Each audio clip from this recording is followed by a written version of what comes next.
But first, ripe and ready. It's all the rage. Peaches, mangoes and avocados. If you want to eat one ripe, you can pay for that convenience. But how do the supermarkets get them ready at just the right time? How can I help? Hi there, I've got a query about your avocados. Right. Sorry, I've just dropped the phone. How do you ripen your ripe and ready avocados? Well, you unripen them, they're most probably already ripe.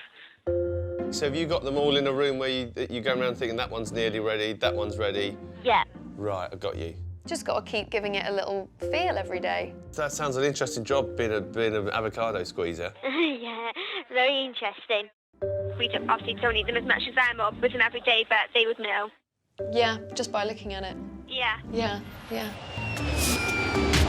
Kate's off to Spain. Our avocados come from all over the world, depending on the season. And at this time of the year, the harvest is in full swing on the south coast. In the British supermarkets, you can buy avocados, a little 2-pack, ripe and ready. But where do they get ripe and how do they make sure that those avocados are ripe on the day that I get to the supermarket and want to buy them? Kate's headed to a grove just outside Malaga. Hola! ¿Qué tal? I'm Kate. I am Javi. Javier. Javier. Can we go and find some? Yeah. This way? There are nearly 4,000 trees on this farm, and Javier is responsible for the harvest of 500,000 avocados every season. Here we are. Avocado. So this is how they pick them. Can we see one? We see. Ah. Tiramos. Ah. Okay. This is not ripe and ready. It's so hard. Does this avocado ripen on the way to the UK? This avocado madura aproximadamente durante una semana, 2 semanas. A partir de mayo el aguacate empieza a perder calidad en el árbol, lo que es calidad interna. Pero madurar nunca llega a madurar. So this avocado Yes. will not ripen on the tree. It needs to be picked in order to ripen. Right. Are you A partir sure? del mes de mayo, I'm sí. determined to find a ripe avocado on one of these trees. Ugh. I'm close. I'm so close. I'm so close to those little. Oh. Ah. Hard. Hard. Each tree here is at least 25 years old, and the pickers can fill 7 or 8 boxes from just one. Listo para comer? No. No? Seriously, you could hurt someone with these. Listen to that. That is how hard this avocado is. Okay. Ah! So how on earth do they make sure that these avocados are ripe and ready when I want to buy them in the supermarket in the UK? How do they do that? Will Kate ever find this elusive ripe avocado? We'll find out later. Next, eggs. I love keeping chickens on my farm, and I've always been a firm believer that a better kept chicken produces a better egg. But I've never put it to the test. Until now. Hi, I want to find out some information about the different types of egg you do. There's like free range, and there's caged, and there's organic, and they're all different prices. What do you pay for? Do you get a better taste? I would have thought so. Do you think the nutritional values of a caged egg versus an organic differ? I don't know. Things like that I've never sort of looked into, to be honest. If a hen's fed on a richer diet, I would expect the egg to taste more eggy. So organic eggs are more eggy. In the UK, we eat 30 million chicken eggs a day from a variety of production methods. But none of the customer helplines we called seemed to be able to tell us which method produces the better egg. Can't even put my jacket on. So I'm going to find out for myself by checking out chickens in different farmed environments. How you doing? Andrew Jorrett from the British Egg Industry Council is going to be my guide at Noble Foods, who produce eggs using different methods across different farms. We're starting with the cheapest eggs you can buy, the colony egg. These enormous sheds are home to 1 million chickens. Right, well, let's see them. Yep. If we go down and have a look, I'll show you what the birds have. Whoa, that's incredible.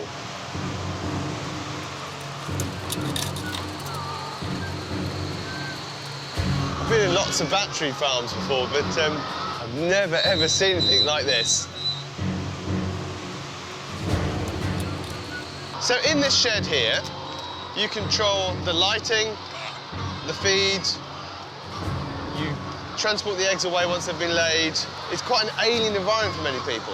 I can understand that, but at the end of the day, it comes down to cost. Because they're kept at a constant temperature, they eat less feed as well, and they are slightly more productive because the system just works better. Wow. Wow. This egg here is a lot cheaper than your free-range egg. That's right, that's right. And the reason for that is because you have to do it on a much larger scale. It's the scale of operation, it's the cost of production, it's the labour cost that's involved in looking after the birds to produce that egg. Look at all these eggs! The river of eggs below.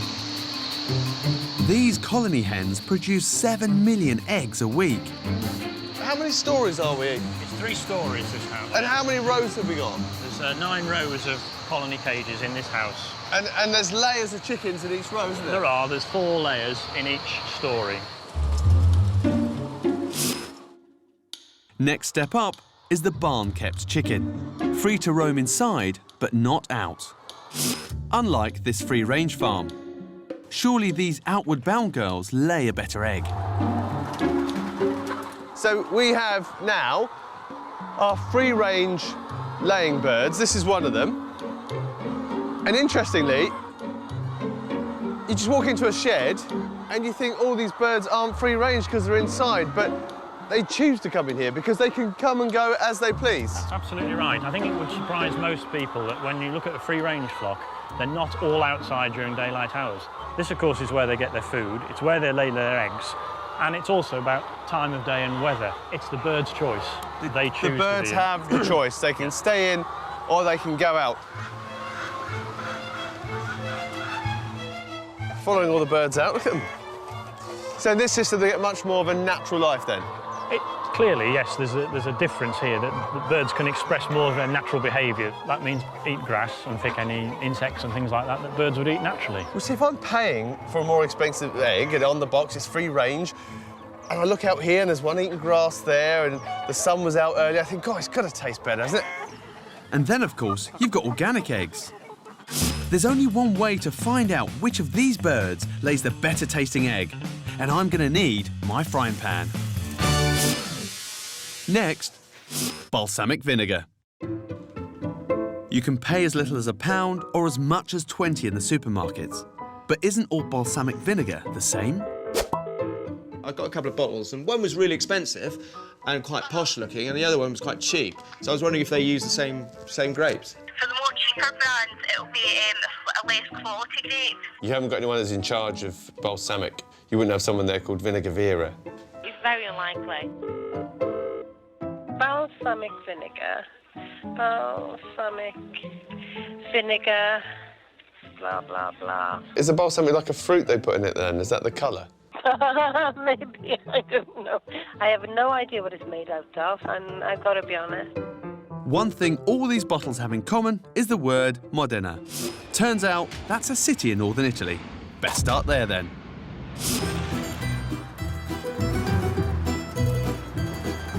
Matt's going to find out if all balsamic vinegars are the same, and he's come armed with a bog-standard balsamic bought in the UK supermarket. First stop is a market selling Modena's finest local produce. Excuse me, do you speak English?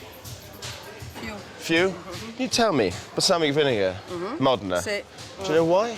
In Modena are invented this vinegar. It was invented here? Here. OK, so I got this in the supermarket in England. Do you... No. You wouldn't have this? Supermarket in England, no. Really? No. Terrible, no. Seems they keep the local stuff under the counter. Wow, look at that. It's like a cream. Yeah. Vinegar sauce. Very good. Sweet, huh? Sweet. So how can their vinegar taste so totally different to Matt's? Maybe it's a completely different vinegar. Matt's on his way to a family business who have been producing balsamic for 400 years. Hello, Claudia. Hello. Matt. Hi, Matt. Nice to meet you. Thank you very much. Smells amazing. Look at this.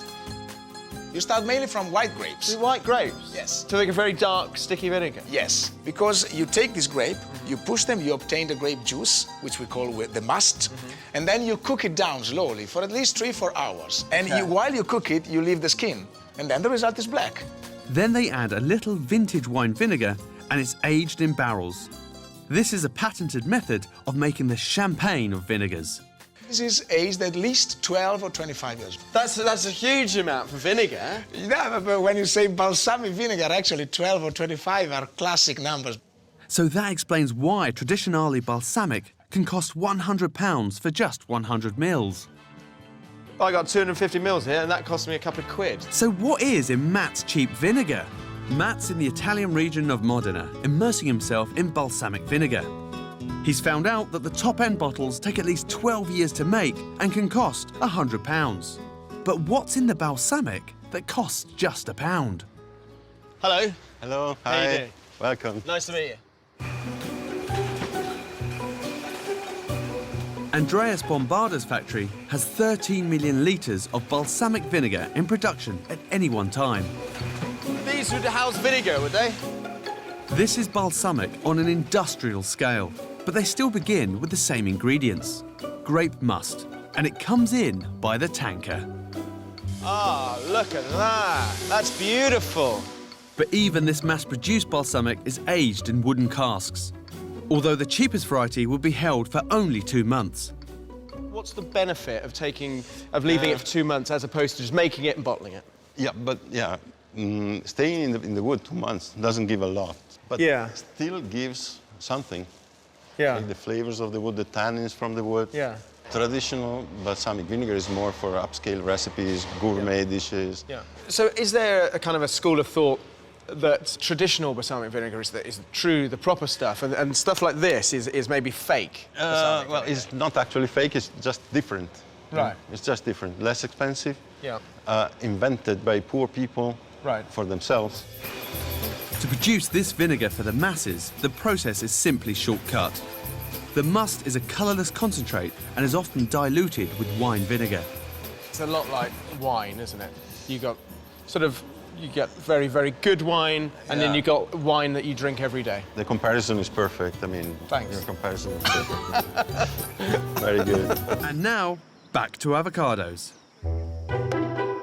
Kate started in Spain and found out that in order to get them ripe and ready, our avocados make a pit stop in the Netherlands. We're following our avocados because we picked some yesterday. They were hard as nails, and they were on their way to here, where they're going to ripen. Total Exotics buy fruit and veg from all over the world. Sweet potatoes as well. Runner beans. Oh, you know them all. Yeah. And supply supermarkets throughout Europe. Now, these avocados ripen ready. No, actually, by the time they get in here, we have certain specifications, but it has to come in hard. Hard as nails. Yeah. Really So tough. hard, yeah. Can't eat them. No, you cannot eat them. Before they will even accept this delivery, they need to stick in a thermometer. First of all, we have to check the temperature of the product, and it has to be 5 degrees. It's cold. Yeah, it is cold. It's like being in a fridge. Exactly, but then it stops the product from ripening during the journey. So you actually totally stop the process of ripening in transit from tree to you. You don't want the fruit ripening at all. No. And it's possible to do that by temperature. So if these avocados have been stopped from ripening, how do they set them off? I always thought if you've got a really hard avocado, you just put it next to a banana. So is it, I don't know, is it a big banana? You know, the procedure is more or less the same. Really? Yeah, so you've got a big banana out the back? Yes, yeah. You follow me? Okay. Oh, Ron. Yeah. A ripe banana emits a gas called ethylene, which accelerates the softening of the avocados. We're off to the ripening rooms, which is where the magic happens. We control the temperature, we control the humidity, and we control the CO2. The combination of those three factors will take care of a ripened avocado. And so when the avocado leaves your ripener, it will be ready to eat? It will be ready to eat, exactly. The temperature is raised to 20 degrees and the levels of CO2 and humidity are controlled to trigger the ripening. Within 3 to 5 days, they're ready for packing. I suppose you do pay a little bit more for a ripe and ready avocado. Is it worth it? You miss the whole issue, is that the consumer these days, they really want to buy an avocado which they can eat at the very same moment. So you're paying for the convenience of a perfectly soft avocado. This is a ripe avocado, finally.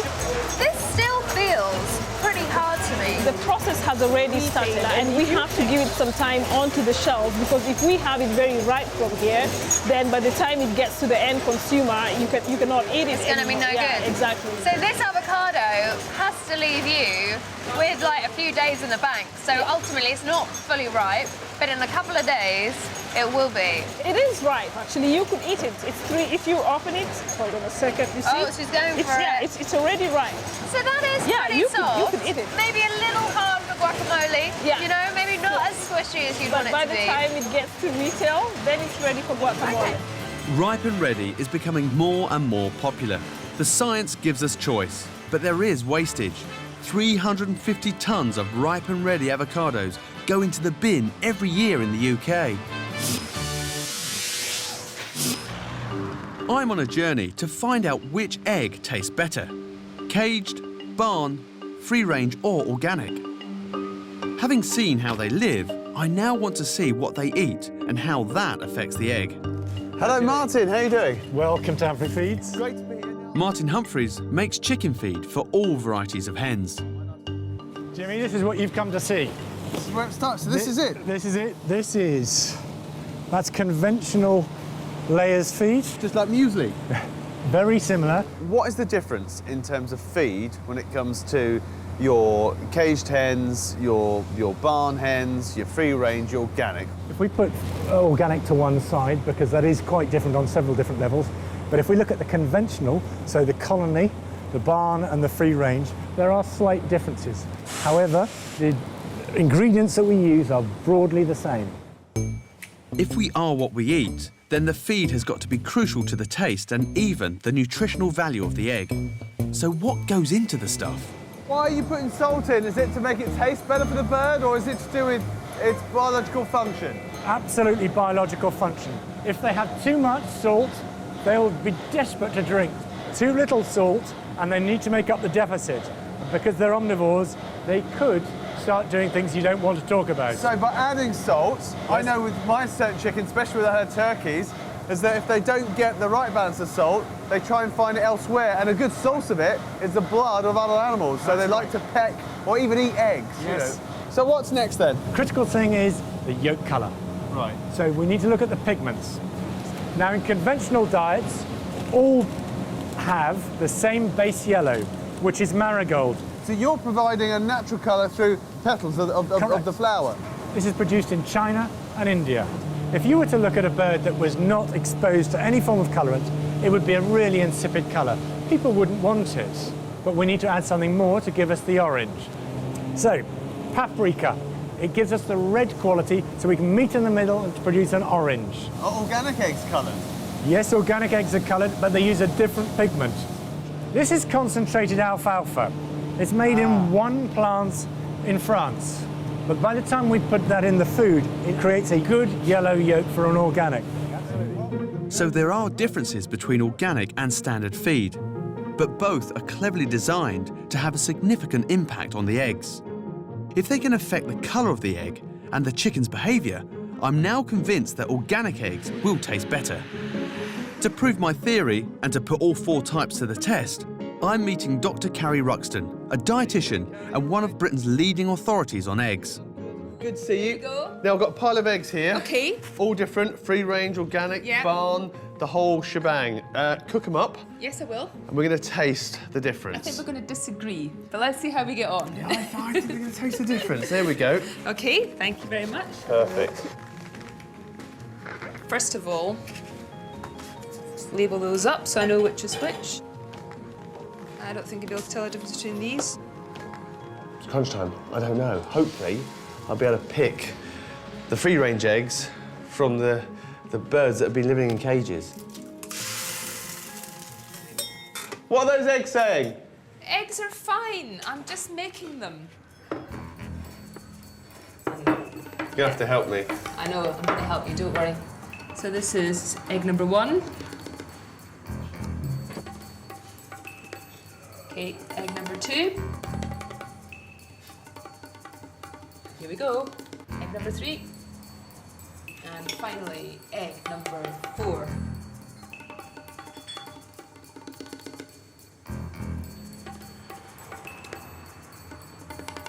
They all taste the same to me. The interesting thing is they're all pretty much of a muchness nutritionally. So they're high in vitamin D and selenium, they've got some iodine in there as well, B vitamins. So regardless of which egg you're choosing, you're getting a healthy food. Are you disappointed? Disappointed, yes, because I have got such faith and belief in the free-range system, Yeah. and that's really to do with the welfare of the animal. Yeah. But I really associate that with quality and flavour. So it isn't really a flavour difference or a nutritional difference that you're getting. It's a welfare difference. And I still think that's worth paying more for. But that is surprising. Let me taste that free-range one here. Oh, that tastes so much better. You would say that, wouldn't you?